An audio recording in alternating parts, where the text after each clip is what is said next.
We're about to go ahead and get started with our panel. It's called Organizing in Overlooked Communities. And the more I thought about it, the more I was like, is it really organizing in overlooked communities? Or is it organizing in communities that are, one, historically under attack, right? Have been historically under attack and are at this moment, for some of us, our organizing work is organizing work in the trans community, who at this moment is facing a historic attack. But I'm going to go ahead and keep urging all of you to come closer to me, to the voice of the microphone. Take a seat. You know, what I love to say as a public speaker is I'm going to give you what you give me. So the energy you give me in this moment is energy that you're going to get back for this panel. So thank you, everybody, so much for quieting down and grabbing a drink and a seat. My name is Adri Perez. My pronouns are they, them. I'm the organizing director for Texas Freedom Network. Thank you for clapping. 10 years ago, I saw the person who was in my position doing the damn thing in the community and being inspiring to a crowd of 250 people on an advocacy day. And now 10 years later, I get to be the person that plans our advocacy day and tries to inspire 250 Texans from all across the state to advocate for the issues that we believe in. So thank you for joining us so much today. Our panel is called Organizing in Overlooked Communities. My name is Adri Perez. I've covered that prior to being the organizing director at the ACLU, at Texas Freedom Network. I used to be the policy and advocacy strategist for LGBTQ rights at the ACLU of Texas. Grateful to not have that position now, but still doing some of the same organizing work with parents and students and teachers, because fundamentally what I've always worked towards is just human rights and dignity for all people here to be able to achieve the promise that this country so long has sold to all people, but specifically as a first-generation immigrant. So I'm going to go ahead and introduce our panelists today, starting with Eric, who is right next to me. Eric is the executive and policy director at Mano Amiga. Mano Amiga is a nonprofit organization that organizes alongside communities that are impacted by immigration and criminalization. Everybody give a round of applause for Eric. And next to Eric, y'all sat perfectly, thank you so much, is Anna Nguyen. Anna is a Vietnamese-American transgender woman, software engineer, longtime Austinite, runway model, and activist for LGBTQIA+ and human rights causes. She currently serves as a president on the all-volunteer working boards of PFLAG Austin. Everybody give a round of applause for Anna.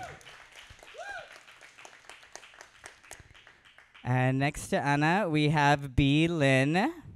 B. Lynn is a National Community Service awardee. They are a queer non-binary patient advocate and social advocates for healthcare and fair housing for underserved communities. Everybody, please give a round of applause for B.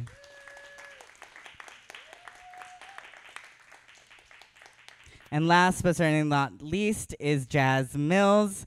Jazz Mills started Free Lunch in May 2020 with a friend and fellow musician, Carrie Fussell-Bickley, after a 15-year career in the music industry. Free Lunch is a collection of Austin creatives who reduce food insecurity by cooking and serving meals for the unhoused community here in Austin. I was going to see if y'all did it on your own, and you did.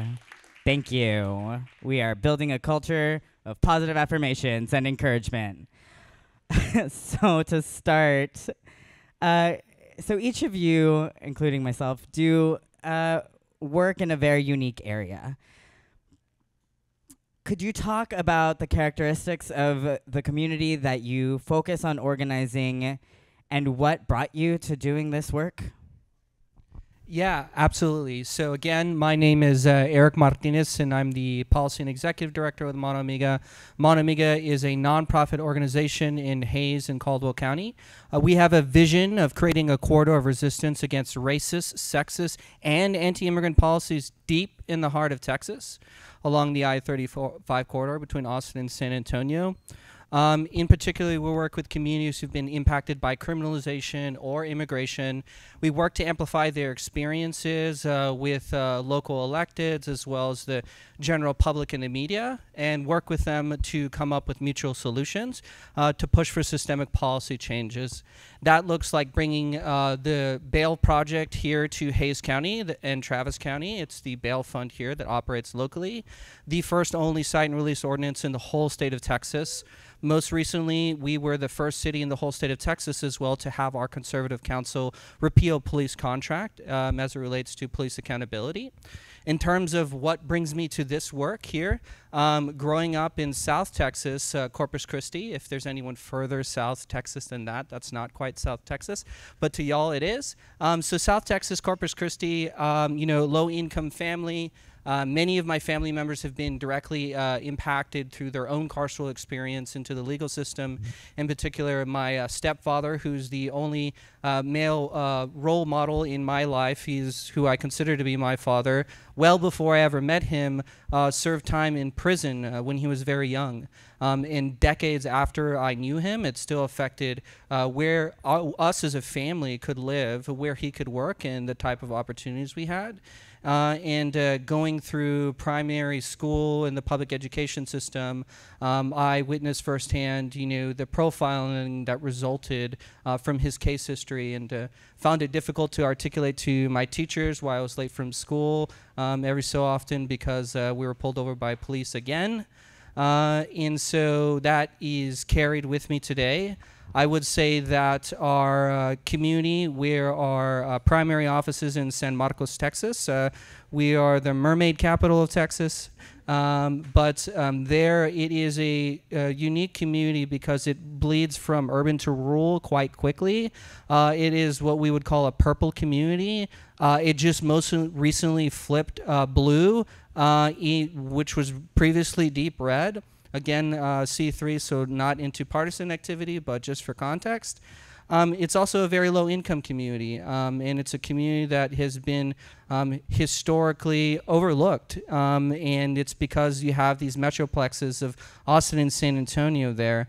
So it's a heavily Latinx community, heavily low-income community, and it's also a community that's heavily over-criminalized, whether you're a citizen or a non-citizen, full stop. So, Thank you so much.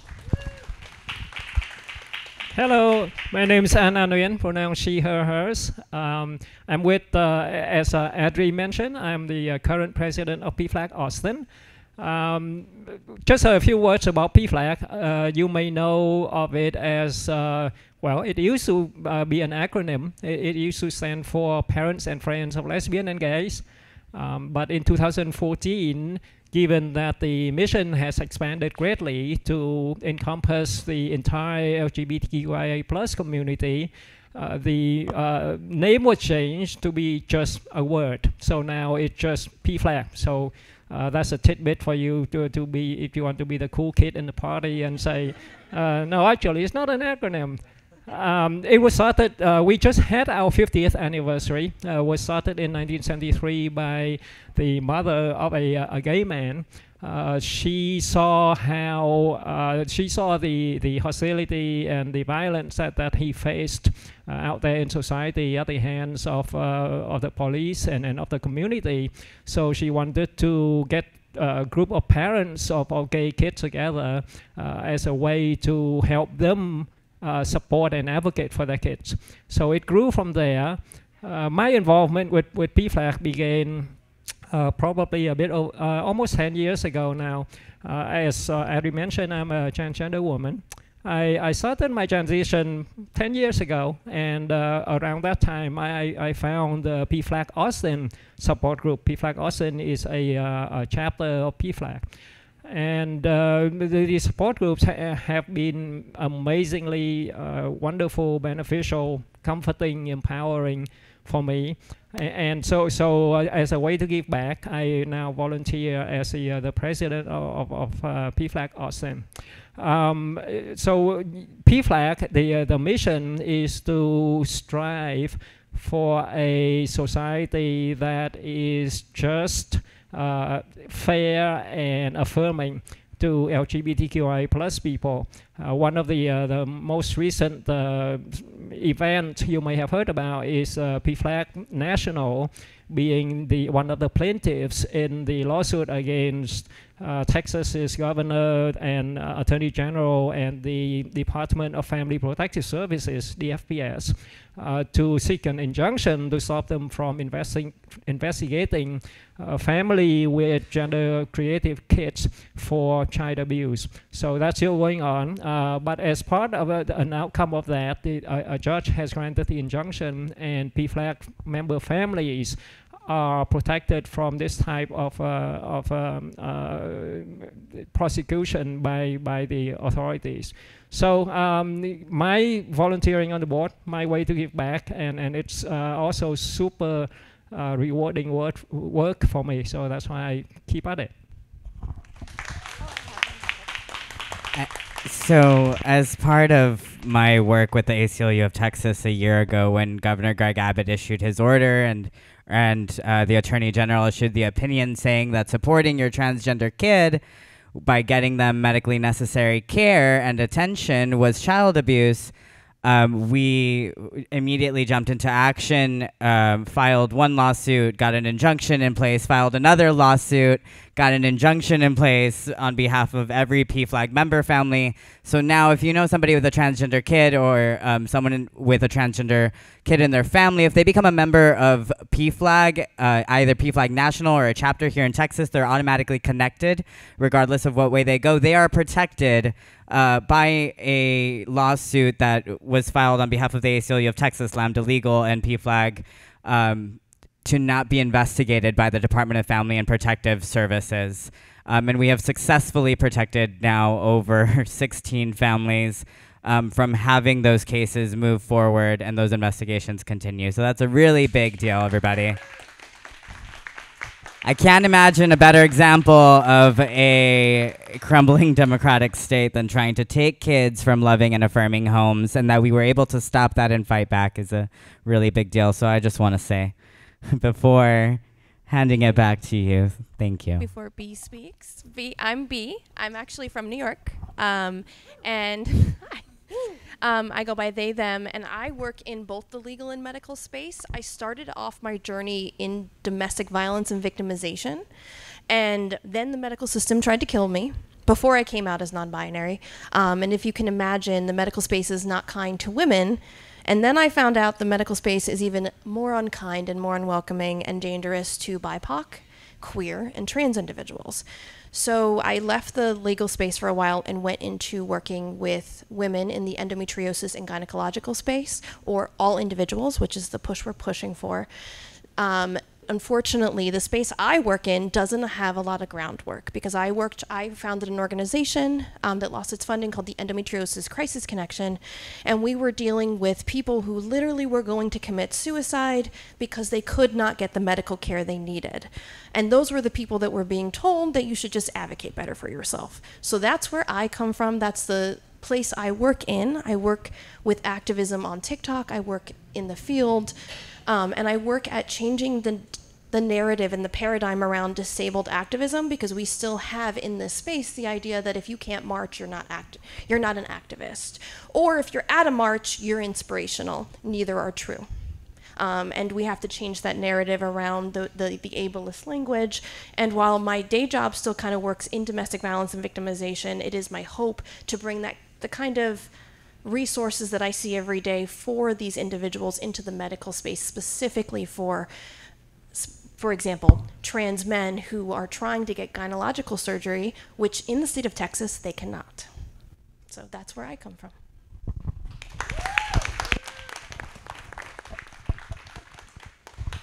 Hi, I'm Jazz, and I have no special qualifications to be doing what I do. I have no, I'm not qualified on paper to be doing what I do. I'm surprised that this is what I do with my life, actually. But I've always wanted to be of service in some way, and came from a family that was very service-oriented, or sort of had this mindset that if you are able to help, you should be, which makes so much sense to me. And when COVID hit, I was working as an event producer and in the music industry, and obviously didn't have a job anymore, and was trying to figure out, how am I going to support my kid, but how can I also do something that I think is impactful with my time, and didn't know what to do. And I just started making food and passing it out randomly around town, and then found out another musician friend of mine was also sort of doing it, and I was like, we should do it at the same time. We should go together. And then that snowballed into a woman saying, did y'all know that there's a camp that is now called the Esperanza community, but at the time was called Camp Rat, that has 200 people living in a parking lot with no resources. And I was like, no fucking way. Like, I had to go at this point out of pure curiosity to see if this was really what was happening. That is what was happening. It was like a very post-apocalyptic scene, just people living in piles of trash, basically. And it's been a steady incline since then of us becoming educated and figuring out are we qualified to do this? Like, can we be helpful? And we just started asking a lot of questions and asking the people that were there, you know, how can we be helpful? What are the things that we need to bring? And it just sort of snowballed into us going once a week and then twice a week. And then by the time the storm hit in February 2021, we went 7 days a week and have been going 7 days a week for almost 2.5 years now. And so yeah, I think that's something that I'm really proud of. And I've done a bunch of these panels, and I'm always like the least qualified person on stage. I'm like, I dropped out of college. I did not do any of these things that these people do. But that's sort of what I'm most proud of about what we do, is trying to help normalize to the general public that you can be impactful, way more impactful than you think. Even if you don't have a master's or didn't serve on a board or whatever, you know, making sure people understand that, like, no one on our staff, we're all musicians and photographers. We have 4 musicians, a photographer, and a BMX rider. So none of us are social workers. None of us have any previous experience serving food in this capacity, but we figured it out. And like, that's like the main message that I want people to take away from what we do, is just that we're overthinking it a little bit. And you can jump in and be impactful, like, as soon as we leave here today, actually, if you want to. Actually, that is such a great point, and I would put myself in the same basket with you as being somebody who think I'm completely unqualified and have no relevant experience when I started this journey. I've never served on a board, have never facilitated a support group meeting, never been to protests, never testified in front of the legislature.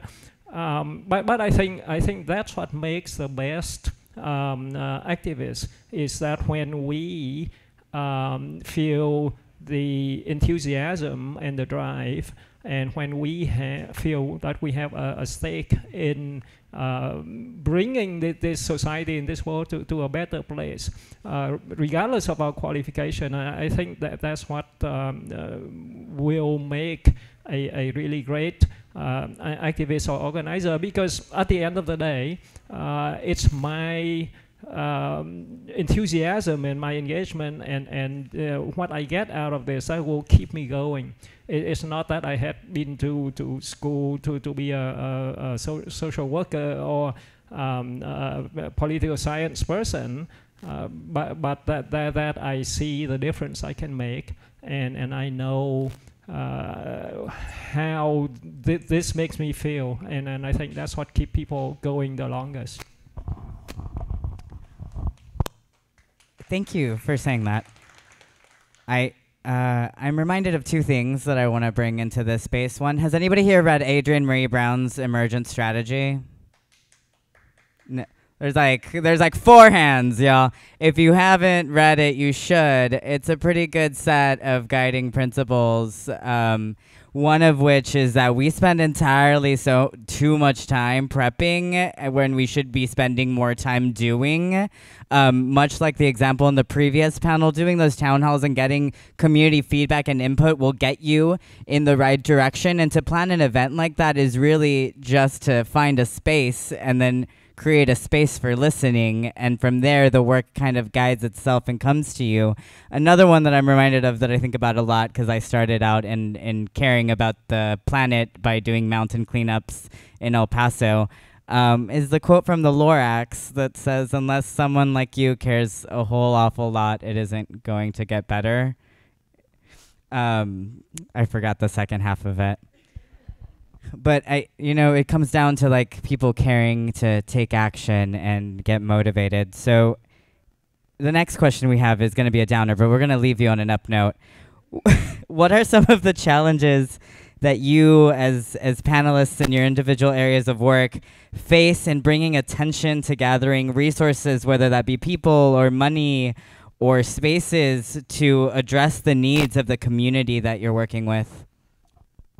Go get started with Eric. Hi again, Eric, Mono Amiga.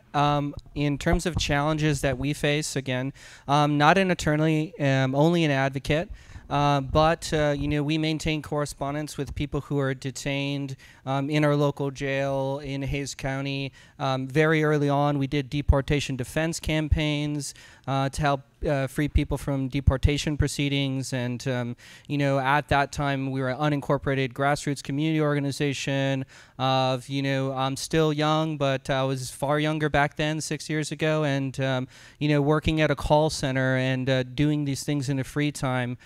People in positions of power, when you're first emergent into a space and bring attention to an issue, of course they're going to be outright ignore you or be outright dismissive of you. And, you have prosecutors, judges, even defense counsel who say, no bar card, no opinion, right?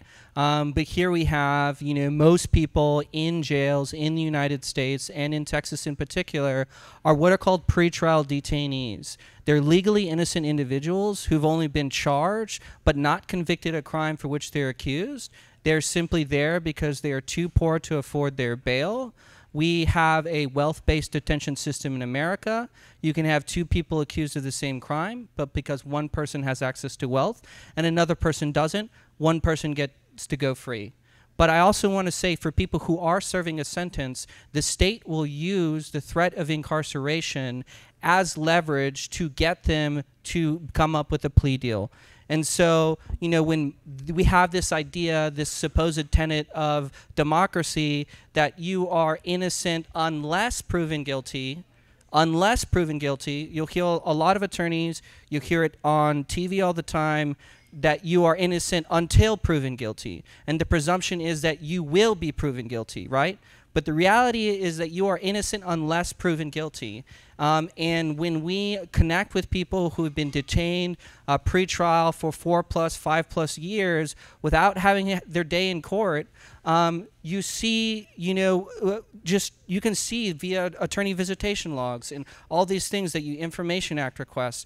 It's like you can tell these people aren't being visited by their attorneys. You can tell they're being dismissed. You can tell that their opinions aren't being taken seriously. It's a one-party consent state. These people are recording conversations with their attorneys. They aren't talking to them in a manner that is respectful or treating them like an intelligent person.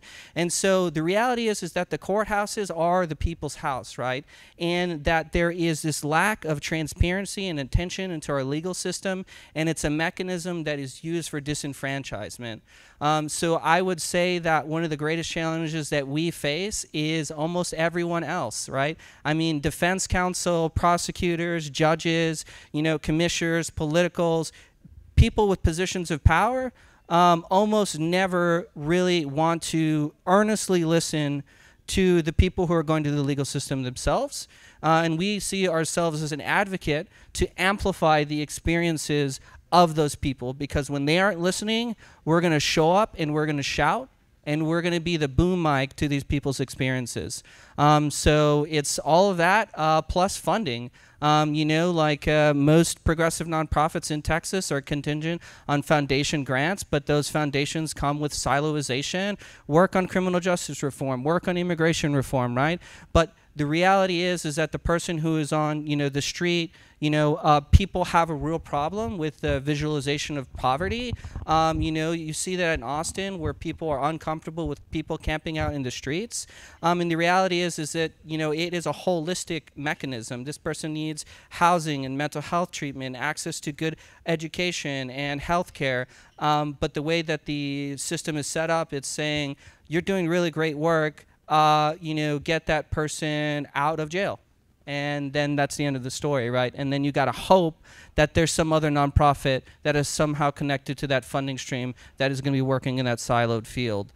And so it's a real problem, and we're working through it every single day. Yeah, I digress. Thanks, Eric.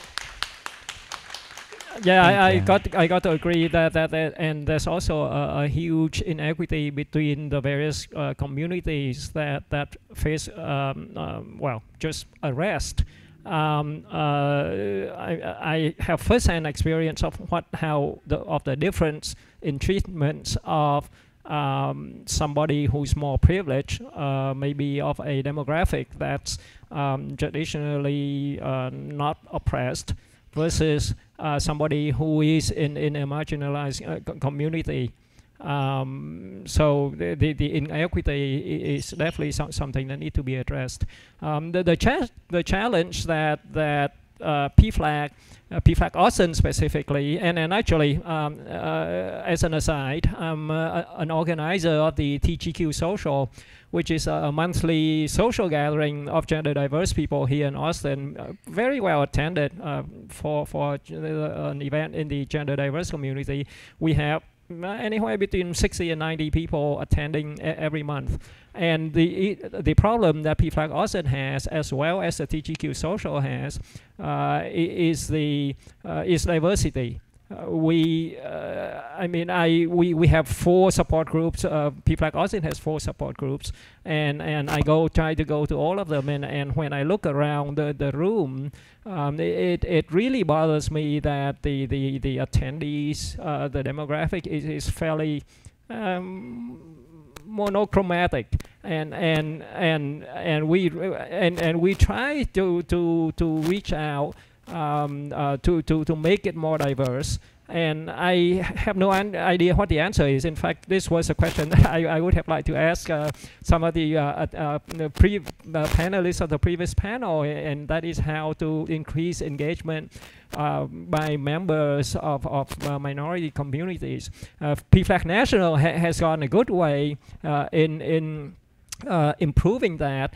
PFLAG National has a virtual online support group monthly for the AAPI community, Asian American Pacific Islander, for the Latinx community, which is a Spanish language virtual support group, and for the Black community, and I facilitate the AAPI support group. So we do make attempts, but these are separate kind of silos. These groups are catered to separately. I would really, well, I mean, I don't have the answer, but maybe if somebody in the audience have an idea later, I would really like to hear what would be a good and effective way to change the to increase the diversity of our support groups.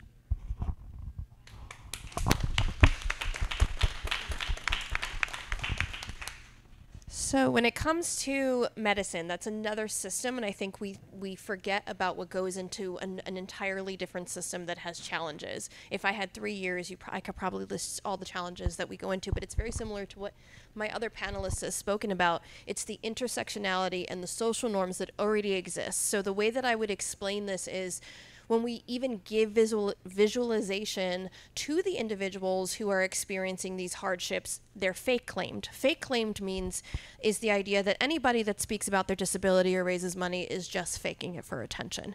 And that is the norm. So the norm is that if you speak up about your disability or a chronic illness, you're faking it. So when you add to that somebody might be queer or they're trans or even just having the intersectional of being a woman or from a different culture, that adds to it. In 2013 is when they removed a piece from a textbook which listed how different women from different cultures and then queer individuals are, I'm sorry, you're just amazing because she's shaking her head at everything, explaining how different people from different cultures are basically naggers. So when like a woman or a queer or trans person goes to the doctor, if they're asking too much, they're just Jewish. If they don't speak enough, they're probably Irish. So that was literally in an American text, the American medical textbooks. So this is something that we're still trying to deconstruct, which becomes very difficult. And then another layer of that is that these individuals, like one of the reasons that I'm working back in domestic violence right now is because with the endocrisis connection, the endometriosis crisis connection, it ended up falling on me that a lot of the clients who were in domestic violence situations who couldn't go into shelters because they needed access to their medicine, which isn't allowed in shelters, like weed, which is sometimes legal, but not legal in shelters, which is understandable because it can be a trigger for other residents. But then you get to that dichotomy is how do we keep someone safe? How do we keep somebody who is in the hospital safe when they are asking for help for 3 days and then by the 4th day they're screaming and they're labeled as an angry black woman? And that's coming from a recent example of how I had to have someone discharged from a hospital and brought to another hospital because they didn't listen to her. That's not how it should work. And it comes down to the idea of that we're told you go to the doctor listens to you, they have the expertise, and you go home with the medication. That's not how it happened. I don't know if it really ever happened that way because our medical system is based off of torturing slaves and sexism and all that. So it's the same idea. So if a lot of people are in the audience here for the legal aspect or the courts, the same thing is happening in the medical system because a lot of these individuals are dealing with mental health struggles on top of all of this. So consider that too when you're listening to the other panelists, that on top of what Eric is dealing with, Mazel tov, you're dealing with someone who has a mental health struggle and how that will impact what's going on in the court system. And a court advocate is not always is not always available, and they're labeled as crazy, but they're not crazy. Or I don't think it's right to call them crazy, but that's my laundry list for now, but it's very complicated.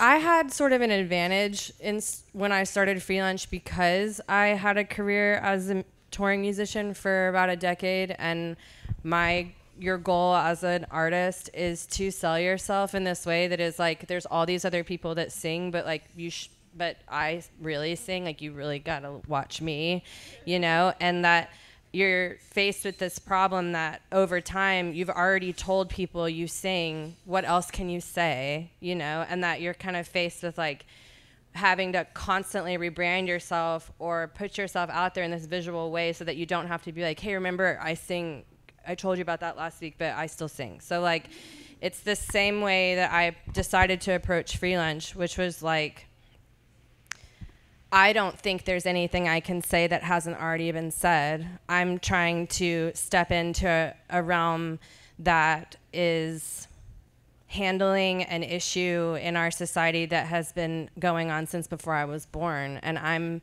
about to be 37. So I think I was coming at it from this place of like pure frustration of like, this is taking too long. There are documentaries about this. There are songs about this. We've already voted about these things. Like we've talked about it and talked about it and talked about it. And I'm like really tired of going to meetings and hearing people talk about like a $50 million budget for affordable housing that's going to start in 2028, and I'm just like, what? Like I, as an event producer, am used to taking like $800 cheese plates to bands that don't eat them. I'm like, we live in a world of abundance. I see it. I like used to be there where I'm like, there's a ton of money and a ton of velvet and a ton of food and a ton of whatever all right there. And I just need to somehow redirect it this direction, but I've got to somehow cloak it in this new way of talking about it, because I can't, it's like, obviously people know that we have an unhoused community. They either care or they don't care. And I don't want to spend my life being like, please, please, please, please, please, please care. You know, I'm like, so what I landed on was I didn't want my organization to be held in the palm of anyone's hands or any grant or the government or anything. And so we're not a nonprofit. And I knew that we would need consistent income, or that I wouldn't be able to do my job because I'd be constantly worried about where we were gonna get money and how I was gonna pay my staff. And I knew I had to have a staff because volunteers will not come every day. Like, they won't. They have the best intentions, but they won't. And that's fair. They gotta like pay for their life. So to really provide a consistent service, I knew I needed a staff, which meant I knew I needed consistent funding. And I didn't want to spend my life begging people for money or to care about what I care about. So we decided to publish a magazine. And it gave all of us a creative outlet, but it also gave us a consistent income. We knew that we would only set our goals based on how many people are subscribed to our magazine. And so we always have our operating budget. We know what we can spend. We know what we can promise. But that also, the magazine serves as like tangible proof. It's sent to you every 3 months, and it says like, look, you give us $10 a month. This is purely transactional. You're paying for a magazine, we gave it to you. However, this is what we're doing with your money. And I think that resonated in a really big way to younger people, because they were just like, oh, I actually only have $10 a month. And I think a lot of people, I know I did. I felt like I wanted to be impactful and I wanted to help. But when you see an organization say that they have like a donor, you know, tier, and it's like, those of you who can give $15,000, and I'm like, should I give them $10? Like, is that embarrassing to me or them? Like, is it helpful, you know? And then being able to go, well, but if we had 5,000 people in Austin who gave us $10 a month, it's huge. And so being able to access a younger crowd and say, hey, you give us $10 a month, this is what we're gonna do with it. We'll give you proof every 3 months when you get your magazine in the mail. And like that also allows me to not have to spend time sitting down with people that are like, I'm maybe interested in making a large donation. Because I'm just like, if you're interested, please donate. If you're not, I don't have time, you know? And I think that that's where a lot of the people in this space, I don't want to say they're not failing, but they're drowning, because they want to provide services and the intentions are there, but they spend all of their time figuring out how they're going to stay funded, or figuring out how they're going to stay organized, because they're largely reliant on volunteers who can't come all the time. And like, it's not the volunteer's job to report data or keep it organized. They're just like, I don't know, I take sandwiches to this corner, you know? And like, so anyways, that was the way I approached it, is figuring out what my challenges were gonna be as far as creating the infrastructure of a business and then eliminating them before I started the business. And it's working.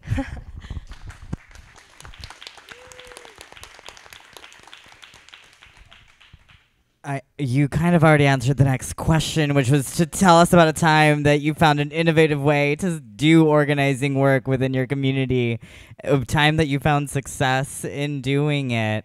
I don't want to leave folks off on a negative note. So are there any, among the other three panelists, do any of you have a similar story of success? So I actually come from I work in my day job where that's all they talk about is where they're going to get funding. So you're a breath of fresh air, sorry.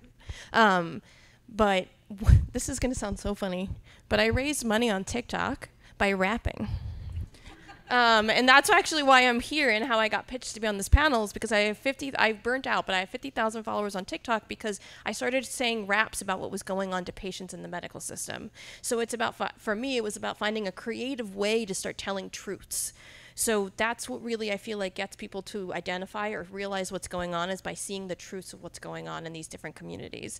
You have individuals, I had a situation with a situation I explained before where somebody had to be moved from hospital to hospital, and there happened to be, for the purpose of this conversation, a cis white man who literally was sheet white, was like, oh my God, racism in the medical system. I'm not even kidding.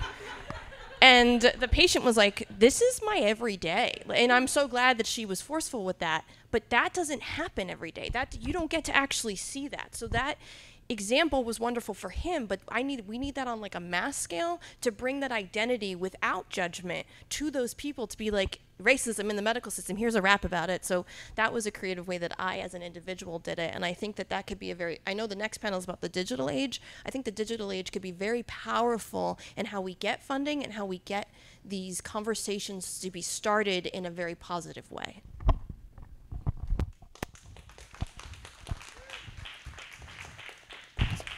Well, I guess I go. So I don't know if I would call it innovative. It's just more something that we stumbled upon in the process of providing support groups at PFLAG Austin, and then me in the process organizing the TGQ Social. So let me talk about the TGQ Social first. There's been studies and statistics that indicates that the gender diverse community are overrepresented also as neurodiverse.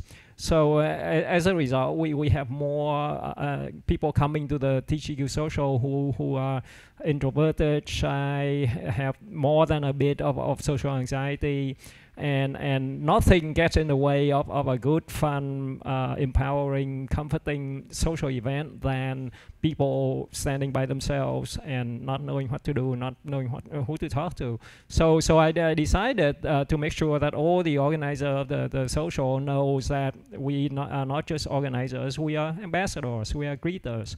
So when new people come, we make sure that we say hi to them, talk to them, stay with them for a while, then take them, introduce them to a couple of people who have been there previously, who might be more outgoing, a little bit more extroverted, and then stay in that group for a while until they get warmed up to each other, and then float off and go and do the same for the next introverted person. So I think that works really well in getting people going, in bringing people out of their shell, because it's really intimidating, no matter how extroverted one might be, to walk into a room with a big number of people, probably none of whom one knows. So it's really helpful to kind of assimilate new people in a way like that. With respect to PFLAG Austin, I don't know if I don't know if I would claim it to be innovative, but I definitely am glad that we were able to act quickly when the pandemic started. Before the pandemic, we had 6 support groups all around Austin, as far west as Lake Travis, as far south as Boulder, as far north as Georgetown, at various times of the month, various places. So of course, when the pandemic hit, that put a kibosh on all of that. I'm glad that we were able to move quickly and started up 3 virtual support groups on Zoom, and by the way, one of the thing that was really rewarding for us at PFLAG Austin is that at every support group we have a good 10-20% of the attendees who are first timers. So we know that people are still needing this kind of community, to hear from other people's experience, hear their information and advice, and that they are able to find us. So I'm really glad that we were able to start the virtual support group right away, and the trend of newcomers that every support group continues, and now that we're back in person, we continue to keep one virtual support group because it's a really great resource.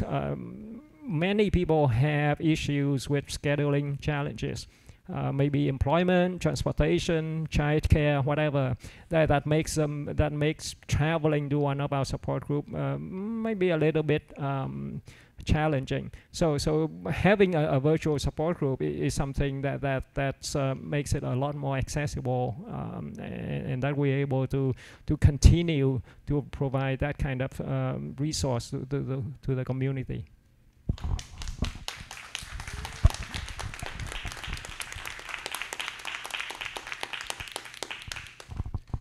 So I would say that I just want to appreciate the diversity of approach, the diversity of tactics on this panel. You know, whether you lean into the nonprofit industrial complex, or whether you're a business trying to circumvent that so you don't fall into some of the pitfalls and traps. I just want to acknowledge that all these people here are making movement in what people to perceive to be an otherwise immovable space, right? So I just want to say I'm honored to be on the panel with the rest of you folks, and I'm just so happy to have this opportunity. I will say that for those who do lean into the nonprofit industrial complex, those C3s out there, I really encourage you to take your 501H election. 501H election just allows you as a nonprofit to lobby. Lobbying is very important for a nonprofit. Pushing policy at the state house or your city government, your commissioner's court, it'd be 20% or less of your gross expenditures in a year, so you can lobby 20K. But ballot measure initiatives are really important, and in Texas, ballot measure initiatives are direct lobbying, so you have substantial leeway. And with that, I would say, if anything, you don't leave this panel, just look into Joshua Wright, Hays County. He was somebody who was shot in the back 6 times by a correctional officer in a Hays County jail while seeking medical treatment. And thank you. We're going to take audience questions now. Does anybody in the audience have a question? To the young man in the green shirt. What's something that you would like to see more of or see differently from liberal or democratic organizing during elections to better maybe show more respect for and also better mobilize the communities in which you all work? Can I answer? In the last panel, we touched on the fact that you need to have people who are representative of the communities that they're organizing, trying to organize those communities. So for one, right? We can't organize people in communities across the state of Texas without having people who are from those communities in the state of Texas. That's one of the primary organizing values that I think I've tried to incorporate across my work. So we do trans rights organizing, right? Because we are trans people and we understand that community. I am also a Mexican American immigrant, and so I can speak to that community in a way and be received, more importantly, and be effective in a way that is significantly more impactful than if we sent somebody, I'm going to use Madeline as an example, I'm so sorry, into a predominantly immigrant community. There's just a way, we need to start building on that foundation of trust, which means that we need to be employing people from diverse backgrounds, whether it be trans people, people who have had difficulty with the medical care system, people who have had experiences of being unhoused, or people who have been formerly incarcerated.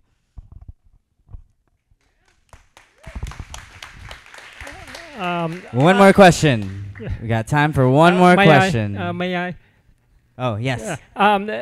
I don't have an answer, but this is the kind of problem that we, PFLAG Austin, and in fact the TGQ Social have in trying to increase our diversity. One thought that I have is that, people tend to be most comfortable with community that looks like them, that have the same background, share the same culture.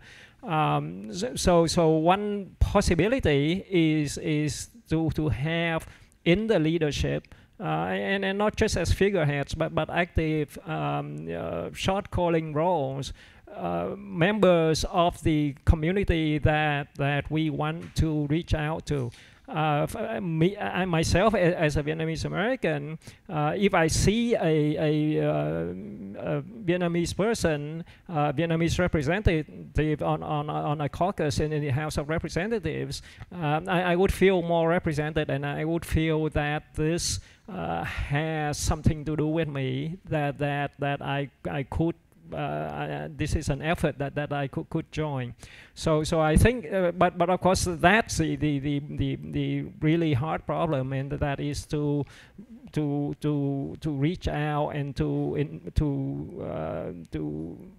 appeal to people who would have the ability, the character, the experience to be leaders among the leadership of an organization. Because I mean, if we have a board that's entirely cisgender heterosexual, we can't really we don't really look really good to the queer community. Fortunately, we don't. But that's I think a possible solution to the challenge that we face, to the question that you brought up.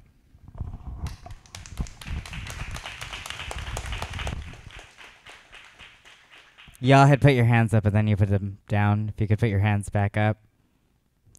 I see a small hand. Right here. I just feel like I asked a lot of questions today is all. But this is more for Eric, because I used to live in San Marcos, and as a Latina, I've been noticing like with a lot of transplants to Austin, everyone's going to San Marcos. Have you experienced that, because it's such a low income community, that a lot of our people are getting pushed out of San Marcos because they're like, oh, I can't afford Austin, let's go to San Marcos, or let's go to San Antonio, where historically are cheaper areas to live in, but now it's becoming the new Dallas-Fort Worth, as some people say.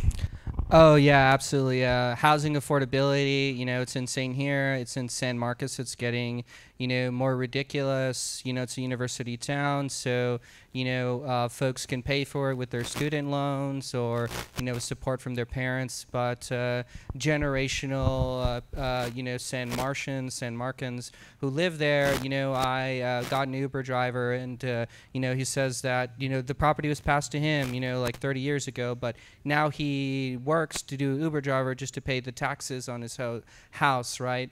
So yeah, absolutely. People are getting priced out. People are moving into unincorporated communities, particularly in this community called Redwood in Guadalupe County, where there's a huge immigrant population. And the thing is that as people move outside of incorporated communities, there's even less access to traditional services. Like utility isn't as great.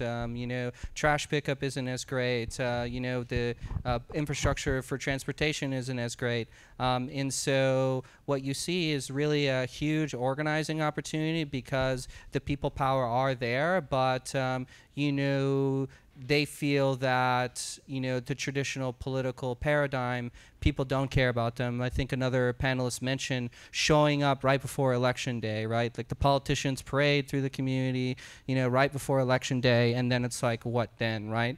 But here we are, having a vision of creating this corridor, including that area where people are going out to.